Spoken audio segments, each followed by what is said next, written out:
Hello and welcome to For Fox's Sake. This is the preview with me, Rob Hayes, and we are live on the preview for the first time on YouTube, Facebook, and X. If you're joining us live, very good evening to you on Wednesday, the 27th of August. If you're listening or watching back, I'm sure you get just as much out of it. We've got Pete, Jono, and Tom on with us this evening to look ahead to Friday night under the lights against Birmingham City. And I'll start the way that I like to start the preview. I say I like, it's only my third one, but we'll go around the circle or the square as we are on the screen.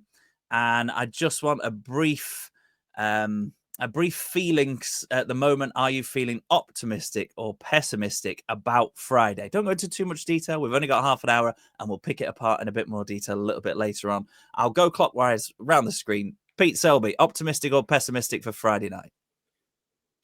I'm pretty optimistic that it will be a very good game. I'm slightly pessimistic about the actual outcome. I'm optimistic in what's been happening over the last few days, as you may have heard on the big show, with all the transfers, etc. I'm pretty good on that front. But for the game, I think it's going to be a goal fest. But I think there may be a few in our own nets. But more on that as we go through. Tom, optimism or pessimism for you? Look, I'd love to be optimistic, but I can't be. I think having listened to James over the last couple of weeks, I haven't been on the pod. I think I've had a dose of realism that I probably needed coming out of preseason, to be honest. I've done a little bit of research into this Birmingham side they're up against, and I think that there's a confluence of issues there that I think we're going to struggle with. So, not feeling too optimistic. Jono, unmute your mic for us and tell us, are we feeling optimistic or pessimistic? Yeah, I'm going to stem the tide and actually say that I'm reasonably optimistic. I think another week on the training pitch with Marti, and he will have hopefully got a bit more messages into the players, and slowly, I hopefully will start seeing his stamp on the team. It was a good win last week. I think, albeit it was a crap performance, but I think as time goes by, I think Marti's ways will start playing out. And I think under the lights at home, hopefully the fans will get behind the team, and we'll sneak another win. Yeah, I'll pick up on your point there. That's where we're going next, I think, in terms of the fans, because Jono, you and I were on the preview last week and we talked quite a lot of length about a feeling of disconnect, maybe between the fans and the players, and Fatawu has felt that, and Cifuentes has felt that, and felt the need to speak publicly about that. But what I was pleased with against Charlton at the weekend was the fact that the players on the pitch were in a fight and they were more than willing to put themselves on the line in that fight. And the fans were right behind them as well. And I think that's why I'm steering cautiously towards optimism for Friday night, because back at the King Power, after what felt like an important performance against Charlton, yes, you're right, not great technically, but in terms of taking the fight to a team, because you have to do that in the Championship, that's where I'm feeling optimistic. So I guess the next point is, how important is the crowd going to be Friday night, Pete Selby? I think the crowd are going to be vital, really, in every game, home and away. I think that's an easy thing to say, also, but also I think they're going to have a very loud away support. I think they're going to be right up for this because it's the first time we played them for a while, and also they're on a real high, not just with the start of the season that they've had, but also everything surrounding the club, the amount of money that's being poured in, the plans off the field, the billions of pounds that are being poured in off the field. And if you're a Birmingham City fan at the moment, you're in for a fantastic ride. Obviously, a really good season last season. So it's going to be a very vocal support in one end of the stadium. And hopefully what happens on the field in a blue shirt of Leicester will help the home crowd along, because in recent times, and there's absolutely no blame attached to the King Power crowd, it has been rather quiet, mainly because the football has been so poor over the last season and maybe a few games. It's and so you can completely understand the apathy maybe from the stands, but I just don't think that can be the case. Friday nights, couple of beers inside you before the kickoff. And again, there's going to be 3,200 Blue Noses from Birmingham who are going to be just right up for this. So it's going to be loud. And I just hope that Leicester, in the first 20 minutes, will give the home crowd something to get behind. It doesn't have to be a goal. It can be, as we all know in Leicester's past, it could be just a clearance into the stands in terms of a football and also in terms of an opposition player. Get the crowd behind them and enjoy what promises. And I said before, I think there's going to be plenty of goals at both ends. Jono, you're of the four of us on the podcast. You're attending the King Power more, shall we say, than the four of us here, than the three of us here, rather. So the question is, one, are you going on Friday? And two, you must be looking forward to the atmosphere, given that it was very much on a knife edge a couple of weeks ago at the last home game. Firstly, I haven't. It's the first season I've been a season ticket holder. That's just due to the fact that I've moved back to Leicestershire back in Easter. So I haven't had the opportunity to go on a regular basis until now.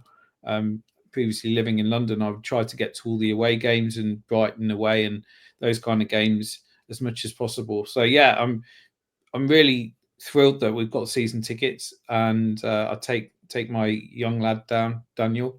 We're unfortunately not going on Friday due to the fact that we've had a long booking with my sister who lives down in Devon, so we're going to go and see her this weekend, unfortunately. So I've actually passed my season tickets on to good friends of mine who live down the road, and so they're going to be attending and hopefully getting behind the team. With regard, sorry, I've forgotten the last bit of your question. It was mainly about whether you were looking forward to the atmosphere on Friday, but if you're not going, you can't be looking forward to it. So we'll move on from that one. Don't worry. I would have been. Yeah. Certainly, I would have been there otherwise, and looking forward to being under the lights. I think it's a bit more of a special atmosphere after after work on a Friday, like you say, Pete, a few beers inside you, and try to get behind the lads. I think, I would have definitely been there and done that if I hadn't got this prior engagement, but. You're not going to get any judgment here from. You don't have to give us the full spiel of why you're not going to be able to make it. It's absolutely fine. We're not here to shame you. You're going to get to more games than most of us this season. Let's have a look. So last time we played Birmingham a couple of seasons ago, 2 wins, 2-1 and 3-2. Dewsbury Hall and Mavididi scoring in both of the games. Mavididi missed Charlton as a precaution at the weekend. But I think everybody's expecting him to be back in the side for Friday night. Now, it's an interesting pick because I'm interested to get people's thoughts on whether you start. We'll go through our preferred lineups or our hoped lineups a little bit later on the podcast. But what do we think? And we'll come to you first, Tom. What do we think in terms of the left-hand side of the attacking three? Did Monga do enough on his first league start, following on from becoming the youngest goal scorer in Championship history? Or does Mavididi come straight back in? He's Leicester's number 10. He tore Championship fullbacks apart a couple of seasons ago when he was last there. I mean, for me, it's Mavididi straight back in, but I'm interested to know your thoughts, Tom. For me, also, I think it'd be prudent to have Mavididi in. I will say, what's the benefit for confidence? It could be the case that starting Monga at home is probably the preferred environment to actually play him rather than starting him away. And back-to-back starts would be good for him for his development. I do think that given the opponent, they're going to start strong. And given the way that Birmingham plays and their press, I wouldn't mind seeing someone with a bit more experience in that position. So if Mavididi's up to it and he's got the fitness and he's not carrying kind of injury, I'd be inclined to play him. I will say that Monga looks like he can handle it, though. He doesn't seem necessarily too overwhelmed by actually, playing first team football. I think it is a lot to ask in terms of the physicality aspect, but I think his headspace is in the right place. Yeah, I watched the Charlton game with a few friends, neutrals. We had an Arsenal fan and a West Ham fan who were both having bad days for results going the wrong way elsewhere. But they said to me at half time, what do you think to Monga? And I said, to be honest with you, I haven't really noticed him. And they said maybe that's a good thing because he's not sort of standing out as being miles off it. And I said, yeah, well, you're right in that sense. But there's a big part of me that wants to see the Monga that makes the difference in the last 20 minutes. And that's not necessarily exclusively because he's just 16, but actually because he's the kind of player where in modern football now we're talking, a lot of managers are talking about the starting lineup and then the finishers that come on and do the job later on. So Pete, I'll come to you on this one. For me, it's Mavididi from the start, Monga to come in with 20 minutes to go and just have that window where he can be explosive. He can get at maybe a tired fullback and maybe as his first full season as a senior footballer. He's not a senior pro, he's only 16, but that's the way to use him. So he can have that impact without the pressure being on him to do it from the start. Absolutely. In an ideal world, it would be the case that all season, Monga would be more than likely a substitute coming on for Mavididi. And that would also benefit Mavididi as well, because Mavididi can say, you've got an hour, and then we're going to bring on Monga. And hopefully we're in a position in the league where we might be playing, let's say, a lesser team or a team who's struggling in the league at home, and Mavididi's played maybe midweek. And then you can maybe start Monga from the start. I think Friday, I think it's a no-brainer. Mavididi, surely for confidence for him as well. He's the first choice winger. I think he's been disappointing really in the first few games. Not too disappointing, but just slightly for me. He had great games. It was a fantastic goal away at Birmingham. And you remember him sitting on the advertising hoardings a couple of years ago. But I think he really does have to come into the side if he is fully fit.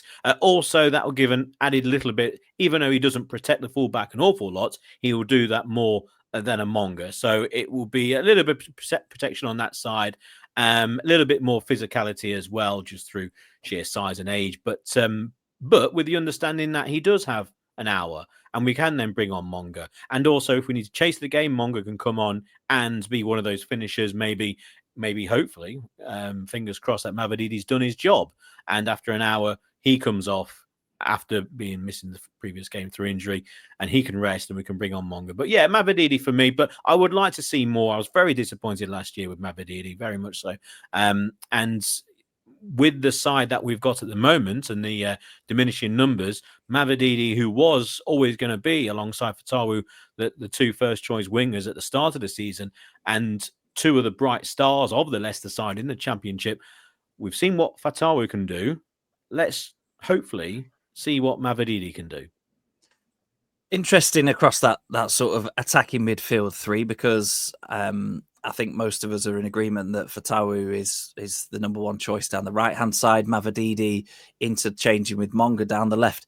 The number 10 position is very much up for debate and remains so, with Bilal El Khanous very, very, very, very unlikely to be seen on Friday night in a Leicester shirt. I can't say for certain because stranger things have happened. We might even see Alexander Isak appear for Newcastle this weekend, and then a pig might fly past the window as well.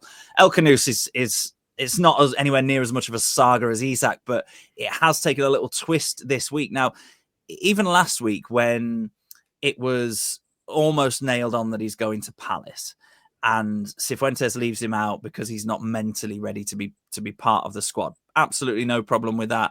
I don't think Page really managed to have an effect on the game. Tough game to make your first senior league start in that number 10 position, especially with how sort of quick Charlton were into the tackle. But so we're not going to see El Khanous. Mavididi has been talked about in the past as possibly possessing the quality on the half turn and the technical ability to drop into that number 10. I think most Leicester fans would say if we've got a striker that was actually half decent, then you could quite comfortably tuck Ayew into that number 10 position as well. But without El Khanous there, and assuming, Jono, that Ayew is going to start up front, because, I mean, he's grabbed that number 9 shirt like not many other people would have dared after Vardy left. He's basically saying, nailing his colours to the mast, saying, I'm starting every week up front. Who do you put in behind him, Jono, in number 10? Yeah, it's a tricky one, isn't it? We're kind of scraping the barrel, and we have all season. I think I said the other day, or on one of the other shows, that I would possibly go a bit more positive in this and possibly start with Daka with IE behind. It doesn't give you any options on the bench, frankly, if you do that. And that just, is the testament to where we are as in terms of a squad. We desperately need someone to be signed up front in this window, just for that, variety, I suppose. I would start with Daka and IE. That would be the way I would go, with Fataru and Mavadidi. And then, how you switch it around if things aren't working, I'm not quite sure. You got Will Alves potentially, but it looks like he's not really ready. Maybe El Khanous could feature. It's unlikely, I suppose, but it depends how much his nose is out of joint, to be honest, based on the fact that, the move's not happened. Whether it's Leicester themselves that have, kiboshed the move, or whether it's Palace that have pulled out, it's uncertain to know, really. But even so, he's probably not going to be happy, and so therefore, is his mind in it? Probably not. But I would, if he's fit, probably put El Khanous on the bench as someone that you could try and bring on if and when you need him. But if his mind's not in it, it's tricky. So I would start, like I say, with Daka and IE. The El Khanous situation's taken a bit of an interesting twist because he was expecting to leave. Leicester were expecting him to leave. Palace were pretty much lined up to take him. And then actually when the James Justin sale went through to Leeds, the reports then are that Leicester actually don't now need to sell anybody else. They've cashed in their 50 million quid. PSR is a long forgotten memory. Don't worry about the minus points that are probably coming in the next couple of months. We're going to be absolutely fine. And now actually the reports were that the El Khanous price tag got bumped up. Now it's an interesting one because El Khanous, some reports suggesting that he's had a meeting with the club and he's basically fundamentally said, I'm not playing for you again, regardless of the fact that the Palace transfer has fallen through. But see, for Pete, we've talked on the podcast for a long while about recruitment and transfer strategy not quite being right on the money. Now this is a real on the fence one with El Khanous because on one side I'm sitting there thinking this is brilliant that Leicester are not allowing themselves to be bullied. They've realised actually the finances are looking a lot tidier and we can demand as much money as we think we can possibly get for El Khanous rather than just cash in at the previously agreed rate. But the other part of me is thinking, if that doesn't work, playing hardball, and El Khanous is still here at the end of the transfer window, you're left with a bloke that doesn't want to play for Leicester City, a very expensive asset that could have been reinvested. Which side of the fence do you sit on, Pete? I think it's similar with the Isak situation. I think as when time goes on towards the end of the transfer window, I think the power is with the football clubs, because with us, with Leicester and El Khanous, you've answered the question there by we've reached the PSR limit. We've sold enough players now in the Leicester City fire sale. That means that we don't have to sell anymore. We might sell Victor Christiansen to Forest. We might sell El Khanous in the end of the day, but we can turn around and go, this is the value of the player. Come and get him if you want him. And as time ticks, the player might sit there. He might throw a few toys out of his own pram, but also other clubs in the Premier League, they will get to the deadline and all of a sudden one of them will. Newcastle, Crystal Palace, Tottenham Hotspur. There's plenty of teams who could sign El Khanous. They know exactly what they need to spend on El Khanous to get him. I think it's pretty much set by Leicester. There's other things to play as well, because El Khanous, he doesn't want to sit on the bench or sit on the sidelines all season. He's got an African Cup of Nations, etc., to play later on in the season. And also, it just doesn't do him any good. It doesn't do him any good in terms of his football career, in terms of other teams wanting to sign a player. He looks like a bad egg. In an ideal world, we'll all be skipping along to Filbert Way on Friday nights, and El Khanous would be sitting on the bench in a bit of a rehab mode, and he comes on for the final 30 minutes, does a few tricks, scores a goal, and if he does stay, the world's a better place. I just can't see that being the case. I think he's not going to be involved in the match day squad, because I think Leicester will be looking to move him on. I think there's going to be so exciting between now and the end of the transfer window at Leicester, because we've got the money, and if he goes, we're going to have an awful lot of money to spend on players, and who knows who could come in. But I just think the power is now with Leicester because we've reached the point where we don't need to sell him. And also, I don't think it's too far off. I think a lot of it will be down to actually how much he's paid up front for El Khanous. And I can see him easily being sold between now and the end of the transfer window. And just on the first team, by the way, everything that Jono said, I completely agree with. Daka to stretch the line. And then you've got Ayew in the 10 role. Wearing the 9 shirt, but in the 10 role. And of course, you can always change them. You can then move out wide and Mavididi can play in the middle if it's not quite working out. So that's the way I would go. But with El Khanous, we are, as a football club, we're in control of that because now we don't need to sell. Isn't it nice to be in that position for a change? Let's look then at what we'd select for the Leicester starting lineup. Through the rest of the squad. Tom, you've not had a chance to speak on this front yet, so we'll come to you first. Firstly, do you agree with Jono and Pete in the sense that Daka might be worth a start to stretch the Birmingham defence and let Ayew operate in that deeper role that he seems to naturally want to anyway? And then once you've given your thoughts on that, where do you sit with the two in midfield, and how would you assemble or sort of cobble together at the moment a Leicester back four? Yeah, I 100% agree. I popped it in the WhatsApp chat earlier this week talking about exactly that. I think the last 20 minutes against Charlton kind of solidified it in my mind, where their centre-back basically rugby tackled Daka to the floor. And I remember listening to you guys talk about this over the years, that the one thing centre-backs hate is pace. And so for that alone, I would start Daka. For me, there's parallels with Iheanacho in how Ayew plays. He likes it kind of with his back to goal and balls to feet and holding up play, and then maybe falling over and winning a free kick or playing it on.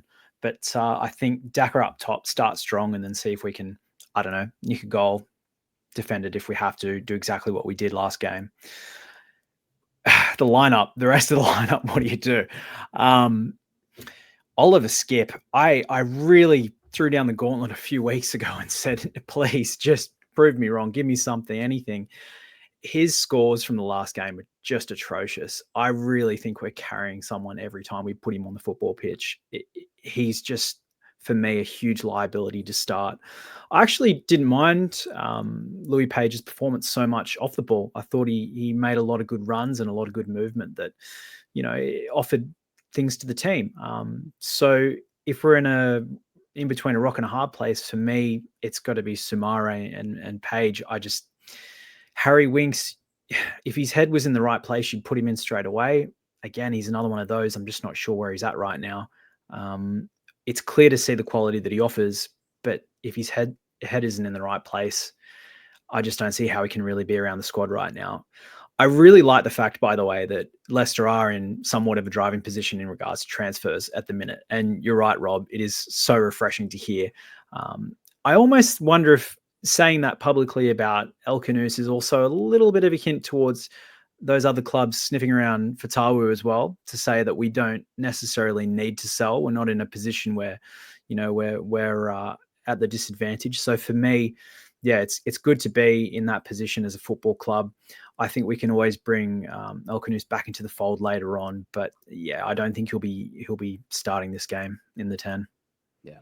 The back four is much of a muchness, really. I think the only question that I want to ask, because I'm conscious of the time and we still need to have a very brief look at Leicester's opponents, Birmingham.